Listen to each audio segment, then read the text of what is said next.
Doctor merchant ने आपको thalassaemia में क्या क्या होता है, क्या क्या मॉनिटर करना चाहिए, बहुत अच्छी तरह बताया।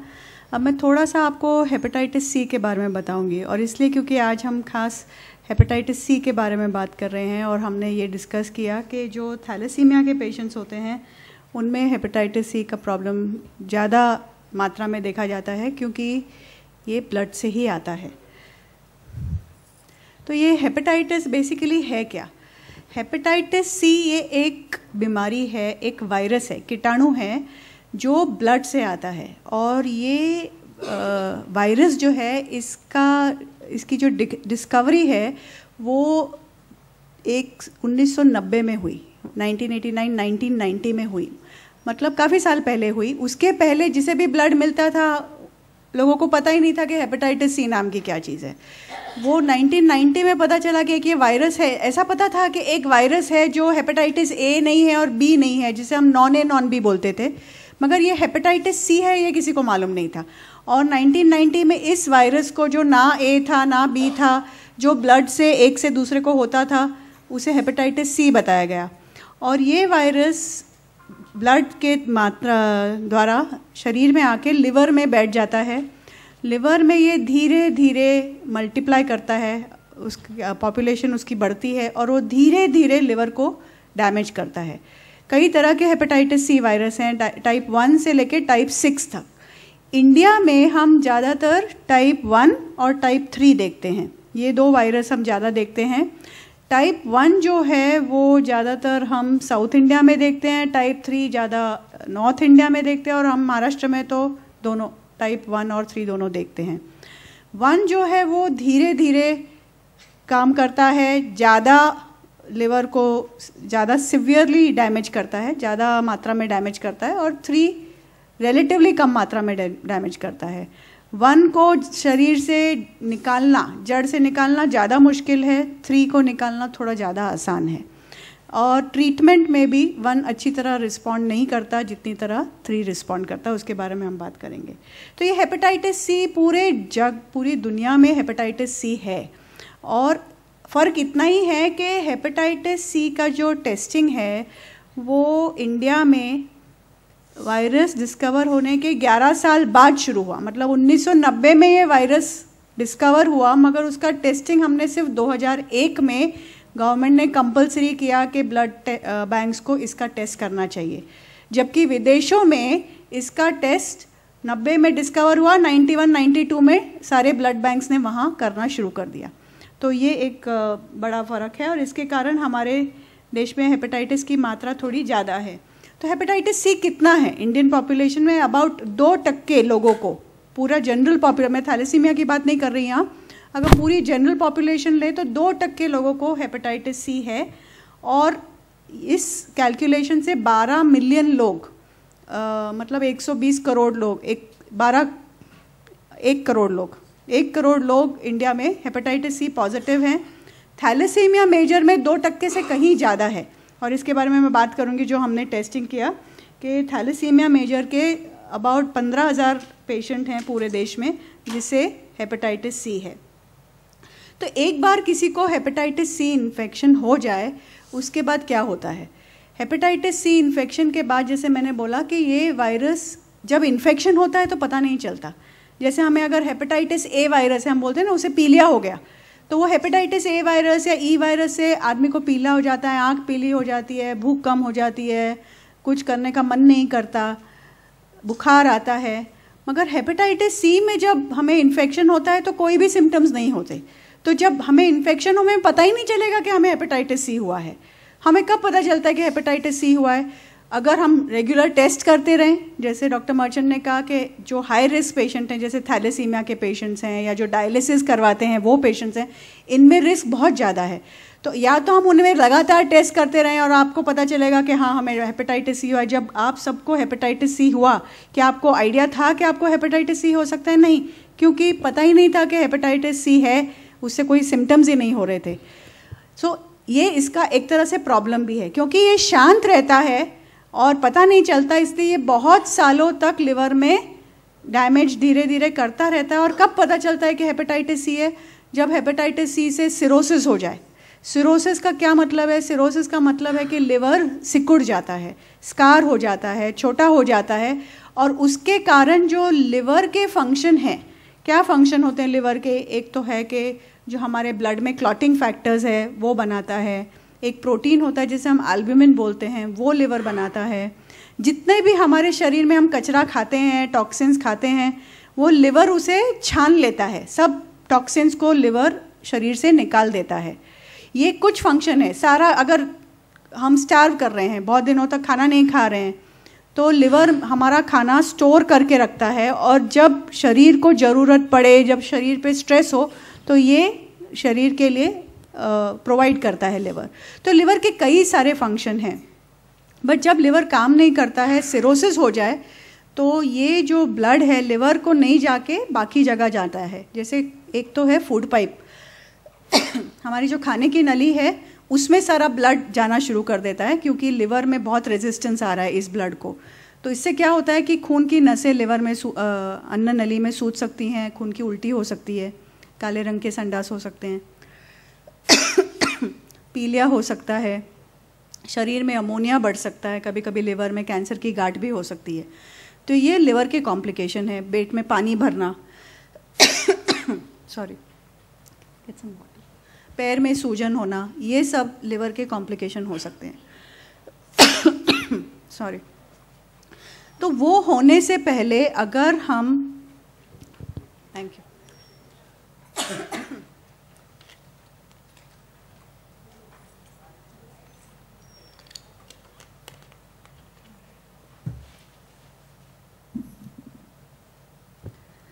तो ये सब होने से पहले अगर हम हेपेटाइटिस सी, बेस्ट तो यही रहेगा कि हेपेटाइटिस सी हो ही ना, और वो कैसे हम प्रिवेंट कर सकते हैं वो बात करेंगे।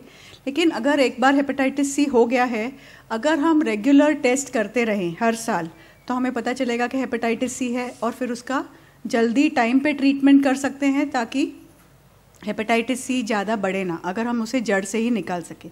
तो ये बहुत ज़रूरी है, क्योंकि ये देखा गया है कि अगर एक बार हेपेटाइटिस सी हो जाए तो 80% लोगों में वो क्रॉनिक हो जाता है, मतलब वो शरीर में रहता है, और इनमें से 20% लोगों में सिरोसिस हो सकता है। Thank you.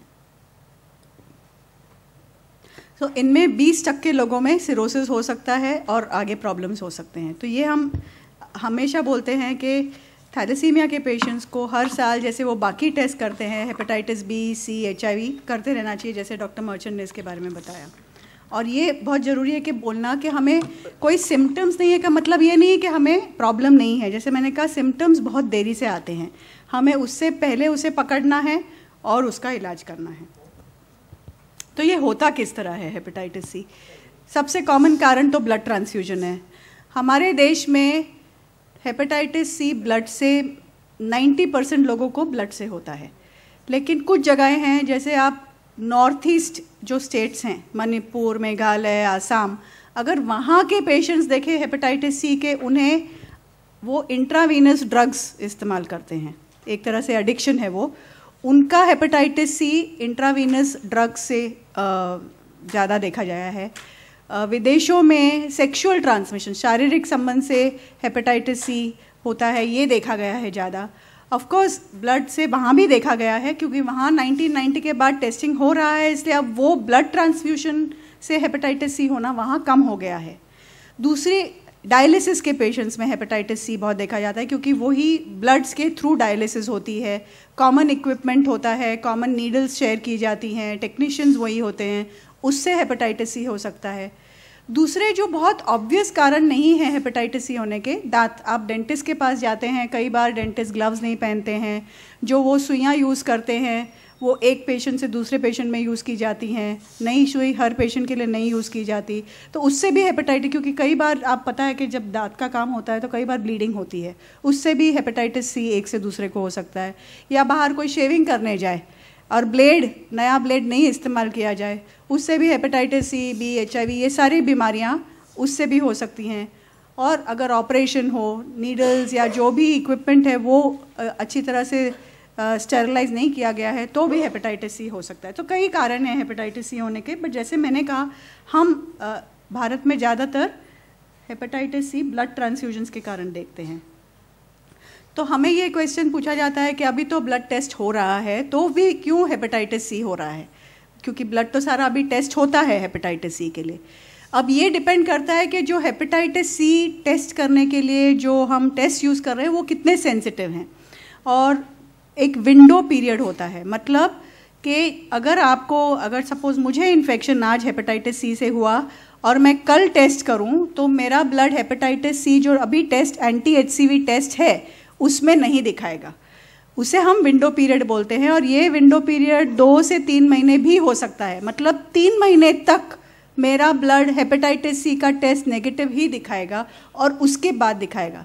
तो अगर मैं इन 3 महीनों में मैं हेपेटाइटिस सी अगर पॉजिटिव हूँ और मुझे अभी हेपेटाइटिस सी इन्फेक्शन हुआ है और मैं 1 महीने के बाद जाके ब्लड डोनेट करती हूँ तो वो ब्लड बैंक मेरा हेपेटाइटिस सी नहीं पकड़ पाएगा, और ऐसे ब्लड को अगर किसी और को दिया गया तो हेपेटाइटिस सी हो सकता है। तो इसे हम बोलते हैं विंडो पीरियड। और ये विंडो पीरियड हम चाहते हैं कि टेस्ट इतनी अच्छी हो कि ये विंडो पीरियड हम कम से कम करें। और एक तरह की टेस्ट है जिसे नैट बोलते हैं, और इसके बारे में मिस्टर विनय शेट्टी आपको बताएंगे, क्योंकि ये नैट टेस्टिंग उन्होंने बहुत ज़बरदस्त कोशिश की है कि ब्लड बैंक्स और ट्रांसफ्यूजन सेंटर्स में नैट टेस्टिंग हो, जिससे आपका ब्लड जो आपको दिया जाता है वो और सेफ हो जाए और हेपेटाइटिस सी का ट्रांसमिशन उससे और भी कम हो जाए। तो उसके बारे में मिस्टर शेट्टी आपको बताएंगे। सो ये मैंने आपसे बात की कि सिम्टम्स क्या है। जैसे मैंने बोला सिम्टम्स शुरुआत में हमें बहुत कुछ पता नहीं चलेंगे, कुछ देर के बाद 15-20 साल के बाद पता चलेंगे। अब थैलेसीमिया पेशेंट्स में खास प्रॉब्लम क्या होता है कि उन्हें एक तो हेपेटाइटिस सी जैसे हो गया है या हेपेटाइटिस बी हो गया है, साथ में जैसे डॉक्टर मर्चेंट ने बताया कि लिवर में ऑलरेडी आयरन जमा हो रहा है, और ये जो आयरन लिवर में जमा हो रहा है वो भी लिवर को डैमेज कर रहा है। तो पहले ही आयरन है लिवर में और ऊपर से अब एक और इन्फेक्शन हमने दे दिया हेपेटाइटिस सी। तो जैसे जब एक लिवर में 2 प्रॉब्लम्स आ गई तो लिवर में प्रॉब्लम ज़्यादा हो जाती है, आयरन के कारण भी, हेपेटाइटिस सी के कारण भी, हेपेटाइटिस बी के कारण भी। तो ये जो नॉर्मल पेशेंट को अगर सिर्फ हेपेटाइटिस सी हो उसमें जो टाइम लगाएगा हेपेटाइटिस सी लिवर डैमेज करने के लिए, थैलेसीमिया पेशेंट में टाइम कम लगता है डैमेज के लिए, क्योंकि उनमें ऑलरेडी आयरन के कारण प्रॉब्लम है। और ये हम डॉक्टर ममता आपको बहुत डिटेल में बताएंगे आयरन के बारे में, और आयरन कैसे हम कम कर सकते हैं हार्ट और लिवर में। कैसे डायग्नोज करते हैं? अभी तो हमारे पास एक ब्लड टेस्ट है जिसे एंटी HCV बोलते हैं। ये हम बोलते हैं कि लगातार साल में करते रहना चाहिए। और हम लिवर के टेस्ट करते हैं। एक बार हेपेटाइटिस सी डायग्नोज हो जाए फिर हम लिवर फंक्शन टेस्ट बोलते हैं। इससे हमें आइडिया आता है आपका SGOT, PT, एल्ब्यूमिन, ये अलग अलग टेस्ट हैं, वो डिटेल में मैं नहीं बताऊंगी, बट लिवर फंक्शन टेस्ट करना ज़रूरी है, जिससे हमें एक आइडिया आएगा कि लिवर में डैमेज कितना है। हम सोनोग्राफी भी करते हैं। सोनोग्राफी से हमें क्या पता चलता है कि लिवर में सिरोसिस हो गया है कि नहीं, लिवर आपका सिकुड़ गया है कि नहीं, कि सिरोसिस के कारण वो जो मैंने बोला खून की नसें बड़ी हो जाती हैं, वो खून की नसें या पोर्टल हाइपरटेंशन हुआ है कि नहीं। डॉक्टर मर्चेंट ने आपको बताया कि एक टेस्ट है इलास्टोग्राफी, वो अभी तक उन्होंने कुछ थैलेसीमिया पेशेंट्स में ट्राई आउट किया। वो हमें देखना है कि अगर हम इलास्टोग्राफी से एक्यूरेटली डायग्नोज कर पाएँ कि कितना डैमेज है, तो हो सकता है कि लिवर इन पेशेंट्स में हमें बायोप्सी करने की ज़रूरत नहीं पड़े, क्योंकि बायोप्सी का मतलब है कि जो राइट साइड में लिवर है उसमें सुई डाल के माइक्रोस्कोप के अंदर देखना कि लिवर में एक्चुअली स्कार टिश्यू कितना है और कितना डैमेज है। तो ये जो नई टेस्ट उन्होंने बताई वो हमें देखना है कि वो हम कितना यूज़फुली बिना कोई बायोप्सी के यूज़ कर सकते हैं, डैमेज कितना हुआ है एस्टिमेट करने के लिए। अब हम प्रिवेंट कैसे कर सकते हैं कि हेपेटाइटिस सी नहीं हो? प्रॉब्लम ये है कि हेपेटाइटिस ए, 5 तरह के हेपेटाइटिस होते हैं, A, B, C, D और E। 5 तरह के हेपेटाइटिस हैं, उनमें से B, C और D जो हैं वो ब्लड और नीडल से होते हैं। A और E जो है वो खाने पीने से होते हैं। तो जो आप आम हेपेटाइटिस के बारे में बोलते हैं कि यहाँ हेपेटाइटिस का एपिडेमिक हो गया, ये खाने पीने से जो हेपेटाइटिस होते हैं वो हेपेटाइटिस है। हेपेटाइटिस B और C अलग है, ये खाने पीने से नहीं होते, ये नीडल से, ब्लड ट्रांसफ्यूजन से जो मैंने बताया वैसे होते हैं।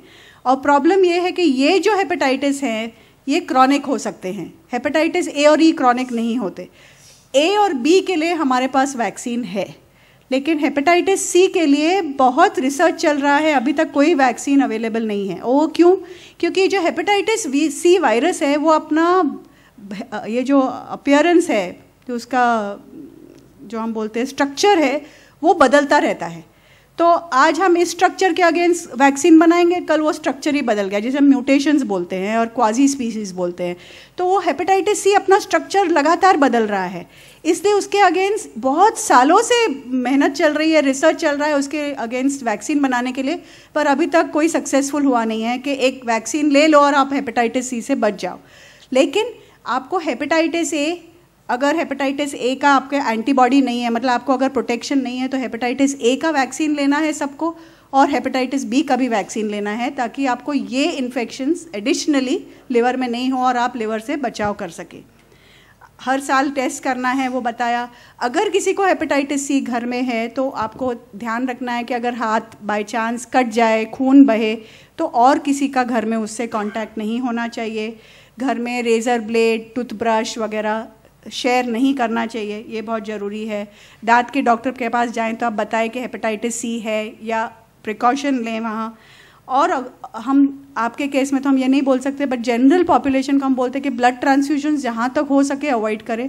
आपको तो लेने ही हैं ब्लड ट्रांसफ्यूजन्स, वो ज़रूरी है, बट हो सकता है जैसे डॉक्टर मर्चेंट ने कहा, हाइड्रोक्सी यूरिया जैसे ड्रग्स अगर ले सके और उनसे ब्लड ट्रांसफ्यूजन रोक सकें तो नथिंग लाइक इट। और ऑफ कोर्स नेट टेस्टिंग, जिसके बारे में मिस्टर शेट्टी आपको बताएंगे कि इससे ट्रांसमिशन हम प्रिवेंट कर सकते हैं। ट्रीटमेंट, आप में से कुछ लोगों ने ट्रीटमेंट ट्राई किया होगा। अभी तक आज की डेट में हमारे पास एक ही ट्रीटमेंट अवेलेबल है इंडिया में, और वो है ये इंजेक्शन, जो पेगिलेटेड इंटरफेरॉन इंजेक्शन जो आप लेते हैं, और साथ में ये कैप्सूल रिबावरिन। अब इनका ये आप में से कितने लोगों ने ट्रीटमेंट लिया है या ले रहे हैं? 1 2, तो 8-10 बच्चे हैं। तो अभी आपको पता होगा साइड इफ़ेक्ट्स क्या होते हैं। ये हर हफ्ते हम इंजेक्शन देते हैं, जैसे इंसुलिन दिया जाता है, चमड़ी के नीचे ये इंजेक्शन दिया जाता है, और कुछ कैप्सूल्स देते हैं। प्रॉब्लम ये है, ये 6 से 12 महीने हम ट्रीटमेंट देते हैं, मगर इससे साइड इफ़ेक्ट्स कई सारे होते हैं, जैसे शरीर दर्द होना, बुखार आना, सर में दर्द होना, ब्लड काउंट कम हो जाना। पहले ही हमारा हीमोग्लोबिन लो है, ऊपर से जब हम ये कैप्सूल्स देते हैं रिबावरिन की, ब्लड और भी लो हो जाता है, तो आपको ट्रांसफ्यूजन्स ज़्यादा लेने पड़ते हैं। ट्रांसफ्यूजन्स ज़्यादा लेना पड़ा तो आयरन और बढ़ जाता है, आयरन और बढ़ जाता है, आपका फेरेटिन और बढ़ जाता है, तो आप बोलते हैं कि आपके चिलेटर्स बढ़ाओ। कुछ चिलेटर्स से और ब्लड काउंट्स कम हो जाते हैं। तो थैलेसीमिया के पेशेंट्स में नॉर्मल पेशेंट्स से ये ट्रीट करना और भी मुश्किल है, तकलीफ़ें और भी ज़्यादा होती हैं, और ऊपर से डिप्रेशन भी हो सकता है।